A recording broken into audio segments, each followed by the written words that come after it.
সেদিন সকাল হতে না হতেই কেমন যেন একটা গুমোট আবহাওয়া।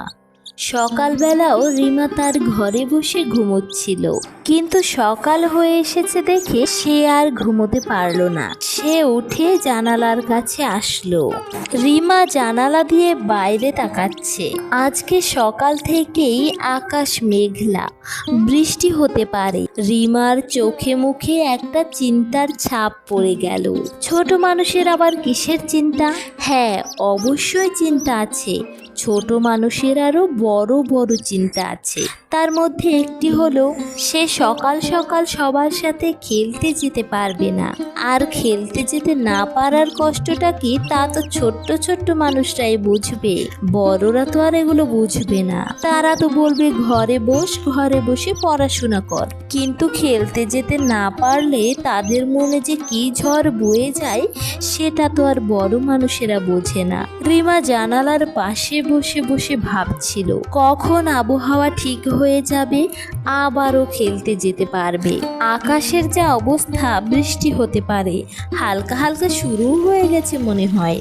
মা কোনোভাবেই ঘর থেকে বের হতে দেবে না। আস্তে আস্তে মায়ের কাছে হেঁটে গেল রিমা।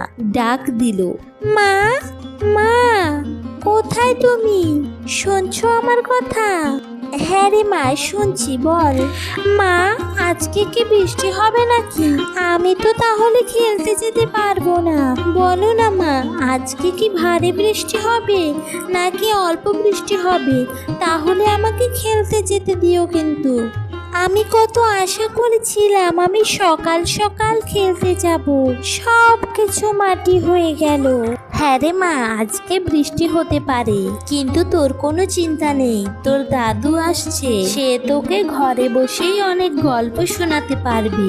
তুই তো জানিসই তোর দাদু গল্প শোনাতে কত ভালোবাসে, আর তুইও তো তোর দাদুর গল্প শুনতে কত ভালোবাসিস। কি বলছো মা, সত্যি দাদু আসবে? তাহলে তো আমার আর বাইরে গিয়ে কাজ নেই। দাদু আসলে আমি তার কাছেই মজার মজার সব গল্প শুনতে পারবো। তাই তো বলি, তুই সুস্থ হয়ে বস, আমি তোকে চা জল খাবার দিচ্ছি। তোর দাদু আসছে, তোর কোনো চিন্তা নেই। আজকে সারাদিন গল্প করিস। ঠিক আছে মা, আমি তাহলে ঘরে গিয়ে বসছি। আচ্ছা ঠিক আছে, আর যদি পারিস একটু বই পড়িস তো। আজকাল পড়াশোনা একদম হচ্ছে না তোর। আবার তুমি পড়াশোনার কথা বললে, এই রকম একটা আবহাওয়া আমি কিভাবে পড়াশোনা করব বলো তো? তুমি কেন সারাদিন পড়াশোনা করো? আমি যা বলি তোর ভালোর জন্যই বলি।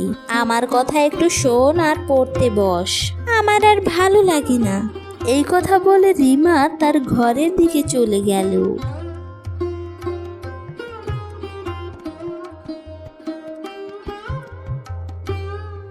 কই রে, তোরা সবাই কোথায় গেলি? ওই রিমা, রিমা, আমি এসেছি, দেখ, তাড়াতাড়ি বাইরে আয়।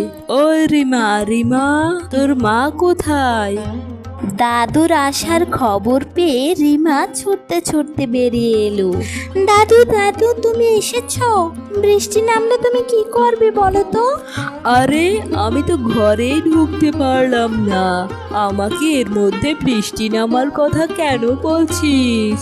দাদু, আমি কিন্তু আজকে মজার মজার গল্প শুনবো।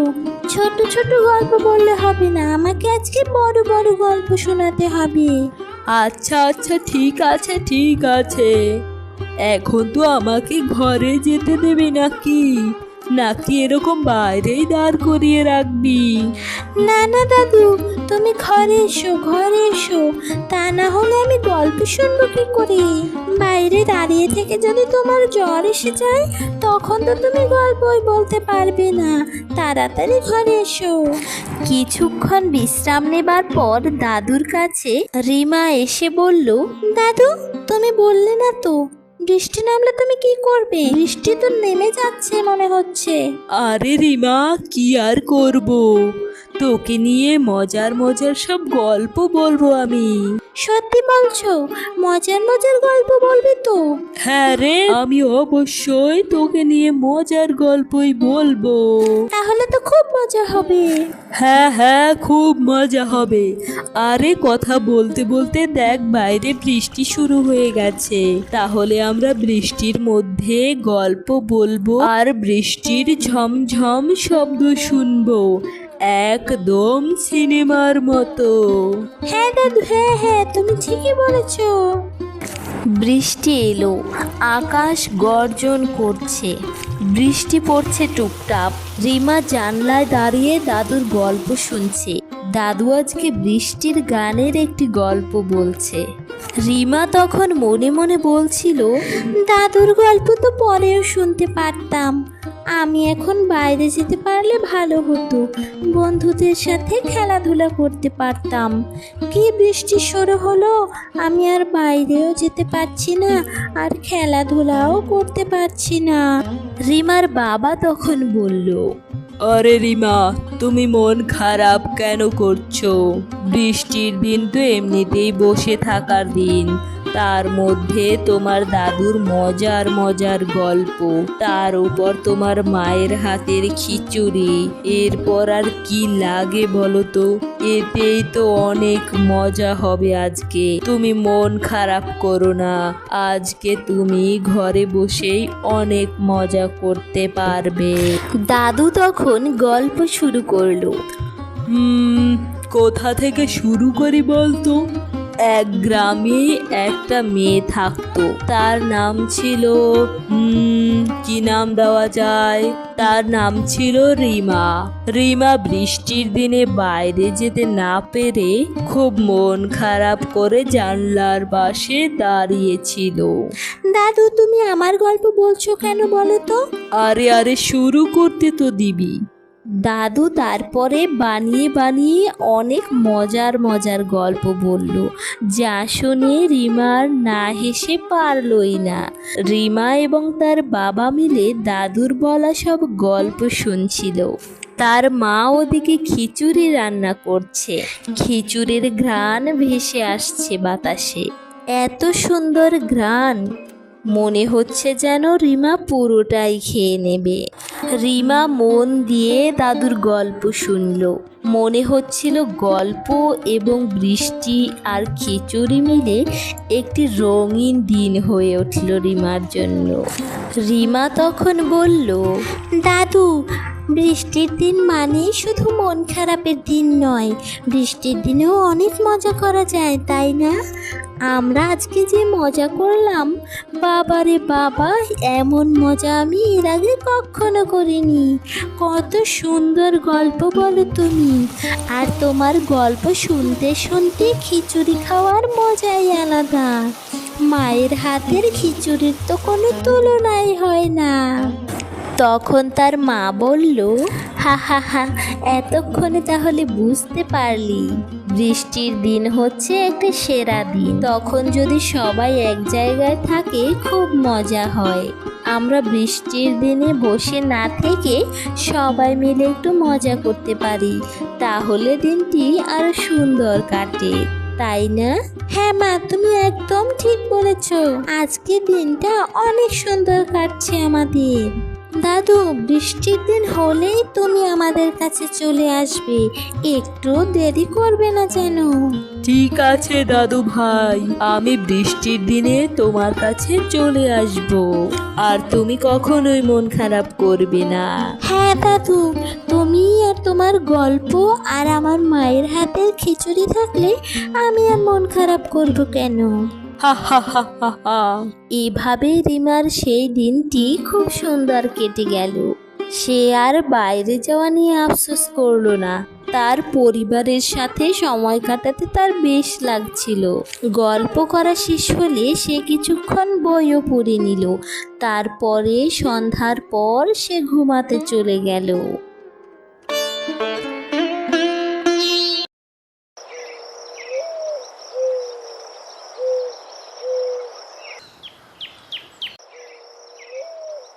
মন্টু, ভালো করে বস্তাটা গায়ে টেনে নে, আজ খুব ঠান্ডা পড়ছে রে।